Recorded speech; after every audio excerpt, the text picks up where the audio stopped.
There's been a delay, so this is literally me just killing time talking until hopefully the delay, once this is up on YouTube and properly, crappily buffered and everything, is taken care of. So yeah, we're 20 seconds in. That should take care of whatever delay getting the actual live thing started. What's going on, guys? It's Phoenix. Just doing a you now thing because I just want to do this via you now, crappy quality and all, as opposed to filming it on my phone and then uploading it just because. Um, that said, if you watch this, um, I filmed. God, I want to say it was some point earlier this week. Um, basically a collection update. Um, basically, literally just showing off the collection in the current state that it's in. Um, at least the collection that I have on display here. I have way too many figures, honestly.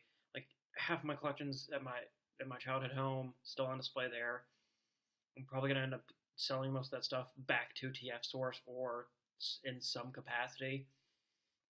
And then I have so much stuff that's in storage here, and most of the stuff that I have on display now is probably going to end up in storage or being sold back at some point because I want to have just a shelf that I have over here below my TV as the main display and have my two main bookcases just be books and stuff.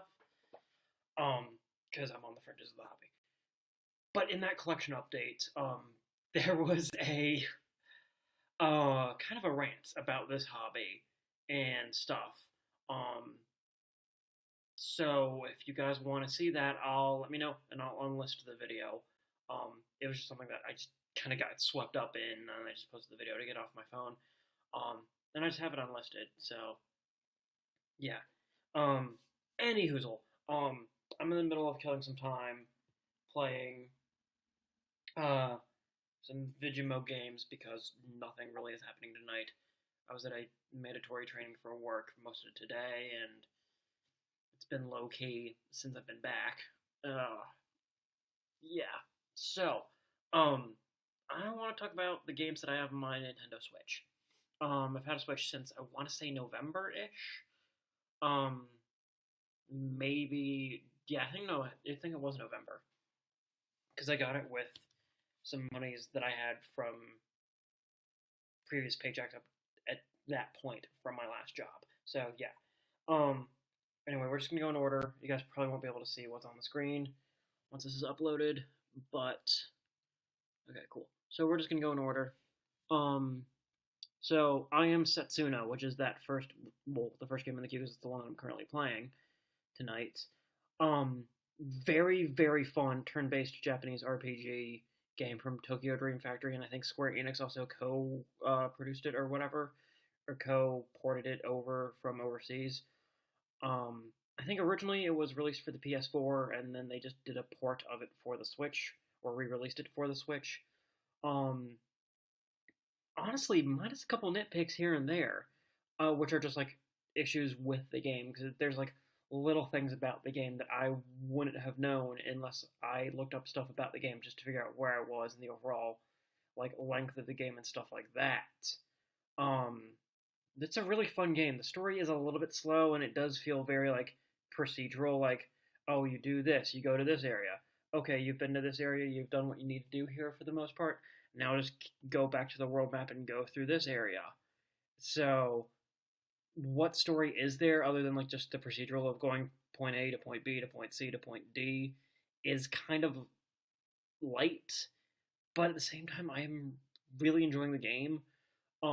My only issues are certain things like buffs for the next immediate battle, assuming you get all the stuff from like the glowing spots in the area that you're in.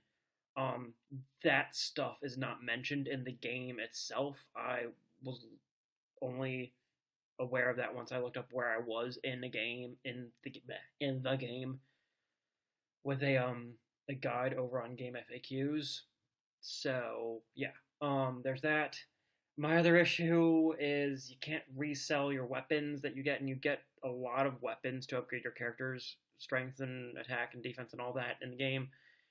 And there's no way to sell back the weapons that you don't use anymore. So you're literally just carrying those around, and you can sell everything else in the game. So I just don't know why that's not the thing. It's honestly kind of annoying, and I hope they fix that with their next game that Tokyo Dream Factory has released, because it is out now. Lost Sphere.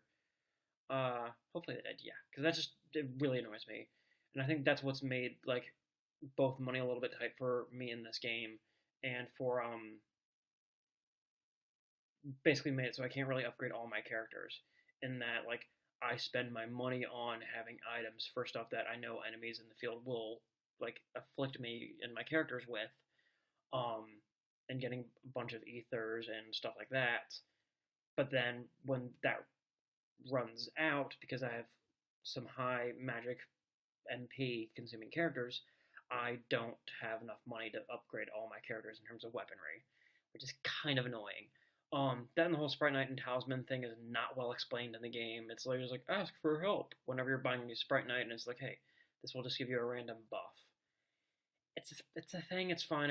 I think this is like the one game, even though I know manuals with games aren't a thing now, at least packed into the actual game box, and they're either part of the game or they're online.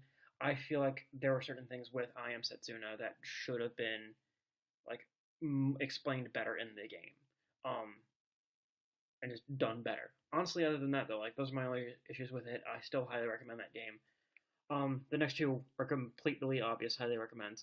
Um, Mario Kart 8 Deluxe. Yeah, it was one of the first ones that I got for the Switch when I got my Switch, just because I wanted to play Mario Kart. It's fun. It's great. Yeah, I have most of the cards. I don't have like all of the cards and stuff that you can unlock, but I don't care. It's like a fun classic game. It's literally like the other game, or one of like three games my girlfriend and I play when she's over. Super Mario Odyssey. Holy crap, do I love this game. The main story, while kind of textbook and very Mario, it's just so fun. Um, and the post game is very expansive with getting all the rest of the power moves and all the other fun stuff. Um, and some of the power moves are very specific and kind of nitpicky with how you get them. Like there's literally one in the Cascade Kingdom. This is spoilers if you haven't played Super Mario Odyssey yet, but it's also been out for like almost 3 months now, so yeah. Um, in the Cascade Kingdom in the post game, there's literally a power move where you have to possess the T-Rex, walk down to a lower level, and destroy the light post that you can power yourself up using the Cappy possession gimmick thing. And then you pop out of the T-Rex and you get a power moon there with a glowing spot. So it's just stuff like that that's very specific. And there was one in the Cap Kingdom too, where you literally had to like chase down a floating bird and bump into it. So I don't know. Some of the post game power moves feel very like specific and kind of nitpicky, in that like the developers were clearly just thinking, hey, like we want them to do like this specific thing. We want to pack as much into the power moon thing as possible. Um, there's definitely a few side things in Super Mario Odyssey though that I can see being like future tracks on a future Mario Kart. And I want to say it's like the Snow Kingdom or whatever. It's like the Bound Bowl or something. I can totally see that race being a Mario Kart track. Pokken Tournament DX. Oh yeah, so I completely freaking love Super Mario Odyssey. Great freaking game. Pokken Tournament DX. So what now? I'm only playing like every couple weeks, just because it's like a good pick up and play quick fighting game for me. Because I am playing through the story mode and doing other casual battles. There's a lot to the game that didn't really need to be in there. This is the full complete version that the Wii U version didn't have. In that you literally have everything unlocked from the get-go, which debatably kind of makes the story mode pointless. And the story mode's very fluff. The voice acting or the voiceover stuff from the in-game characters is not good. Yeah. But other than that, like this is just a fun like pick up and play quick fighting game if you want to do that. It's not as good with that as like ARMS is, from what I've heard about ARMS. But I'm still really enjoying Pokken Tournament. I feel like you will have to have been a fan of Pokemon though to enjoy it completely. I like Pokemon, and I like the Tekken fighting games when they were consistently just like your standard pick up and play fighting game. Basically up until like Tekken Tag, I think I played. So this is basically like that mashup, and I thoroughly enjoy it. It's just, since I'm only playing it every so often now, I'm super freaking rusty. But yeah, I guess if that description appeals to you, then yes, I guess strong recommend. I don't know. There's a very specific pool of interest for Pokken tournament. So if you're not interested, you're not going to buy it, obviously. No, wrong way. Battle Chef Brigade. I'm of two minds with this game, honestly. So it's only, I think, $15 in the Nintendo eShop, which is a very fair price and a very good price, especially with the very endearing characterization, the good voice acting, and the honestly quite nicely done art and just the overall feel of the game. But the controls get really wonky really fast, and the second Chef Brigade battle, you basically have to go kill a dragon at the edge of your wild hunt area, if you will. And the dragon has an absurd amount of HP, and you basically have to execute 2 or 3 specific moves, one of which you've just trained in doing in the part leading up to the battle. And I guess it could just be a me thing because I do have bad hand-eye coordination, but I feel like the controls are just a little bit too wonky with Battle Chef Brigade for there to be a battle like that dragon battle so early in the game.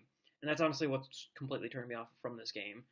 Well, not completely, mostly. I haven't touched it in a few weeks because of that, and I find that spike in difficulty kind of unnecessary because from what I've seen on YouTube over the rest of the game, it looks like it's considerably easier than facing the dragon. And the dragon's literally the second battle, like I said, or the second Chef Brigade battle thing. So, yeah. But that said, I do think it is worth the price of admission, especially because it is only $15, which is literally half off a half off game, which is probably what that Zelda game and Super Mario Odyssey will be at some point this year. So for the $15, I do recommend Battle Chef Brigade, but keep in mind the controls and a couple other things like that are wonky. Basically, it's just like a cooking game with some bejeweled aspects to it. Just look up videos on it. So mild recommend. Shovel Knight Treasure Trove, completely recommended. It's the complete version. I know that Shovel Knight's been out for a while, but they did the full complete version with all DLC for the Switch as a download code. I think just through Amazon. I could just be wrong on that. But asked for it for Christmas, got it, freaking love it. I just haven't played it in a little bit because I've been focusing on Setsuna. But Shovel Knight's very fun. I'm at the Plague Knight area. I really freaking like it. Old school, side-scrolling, however many bits platformer, and it's so much fun. Highly recommend Shovel Knight Treasure Trove. And I think it's only 12 or $15 for the game, the base game, and all DLC on the eShop, or with a download code through Amazon or wherever, so totally worth it. SNipperclips. Definitely recommend SNipperclips, but only if you have somebody to play it with. I forget if there's online for SNipperclips. I think there is. But if you want a good party game for 2 to 4 players, SNipperclips for sure. It's the best of those that are out there right now for the Switch, I think, because 1-2 Switch is just cheesy and stupid and not good from what I've seen. And honestly, my girlfriend and I have had a lot of fun playing SNipperclips, but it's a game that, while very cute and very fun and clever, and very challenging at times, figuring out exactly what you need to do and how you need to cut your little character and all that, it's really a game that's designed for 2 or more players. It's not a good one-player game. So, yeah. That's what I have on my Switch, and what I'm playing right now, and my thoughts on the games. I did also have Rime, R-I-M-E, at one point for my Switch, which was a Christmas gift, but I honestly was so mediocre on the game, even on a good day.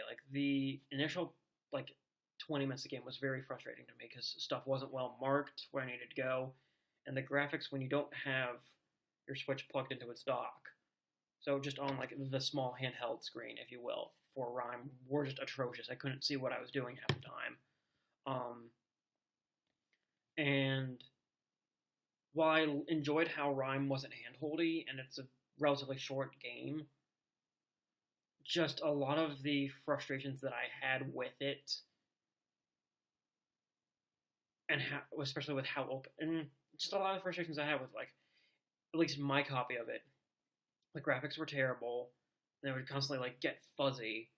There would be several points any playing time that I would have where the frame rate would just drop out. I remember distinctly there was one part where I was swimming to the third lighthouse, and like I guess technically the second proper section of the game or the third section of the game, and literally the frame rate just dropped. I couldn't see what I was doing, and the boy that you play as in Rime, I just ended up burning like I can't see what I'm doing. I don't know which way is going up, which way is going down. The frame rate's dropping. The controls are shitting the bed, so to speak. Yeah, it was just frustrating as all hell. So that and just honestly, there was just a lot of stuff that I didn't really particularly like about Rime, other like outside of that. Um, it's a there are parts of it that are endearing and that are kind of cool and clever, but it's very much like you just like have to go right on into the game. And I feel like Rime was one of those games where you specifically like need to follow a walkthrough with to figure out like what the hell to do. Um, because just some of the puzzles, I'm just like, why is this a thing? There's a bunch of other mechanics in the game that were really frustrating. Um, there's one part in that same section with the lighthouses where there's this weird, creepy, desert-looking bird thing that if you step out into the daylight sections, it immediately just like swoops down and steals you and kills you. And sometimes it's the only way to get from point A to point B. Um, and honestly, just with some of the puzzles being a little bit too frustrating, even though it is a very like low-key and calming soundtracked game, the frame rate issue and the graphics issue, I just ended up selling Rime. I do feel kind of bad because my brother-in-law did get it for me for Christmas, and he and I did enjoy playing it when we played it on my Switch, just the handheld form, over Christmas. Um, but I specifically had to show him once I got back here and was playing Super Mario Odyssey more regularly because I had been playing a little bit of Shovel Knight 2 when I was playing Rime, when I wasn't playing Rime and other stuff over Christmas. And then I was playing a little Super Mario Odyssey 2, but I specifically sent my brother-in-law a screenshot of the graphics in Super Mario Odyssey. I'm like, hey, like this is the kind of graphic stuff that the Switch is capable of, not the stuff with Rime. And he and I both enjoyed Rime initially, but my like affinity for it just slowly wore off. So I don't recommend Rime, honestly. Unless you can get it for like maybe like $15. But my copy had so many issues, just bugs, and yeah, I don't know if there was a patch released for the Switch version. I know there was a patch released for the other consoles version, because I think it was out for like PS3, PS4, Xbox, PC, yada yada yada. Um, but I think the Switch port was cleared and was planned before that patch came out, and I don't know if they're going to do one for the Switch. Maybe they will. Cool, whatever. I just ultimately didn't like Rime, so I sold it. Yeah. Anyway, you guys have listened to me for like almost 19 minutes, so I'm just going to end this here. I'll see you guys in the next video. Thanks for watching. Bye!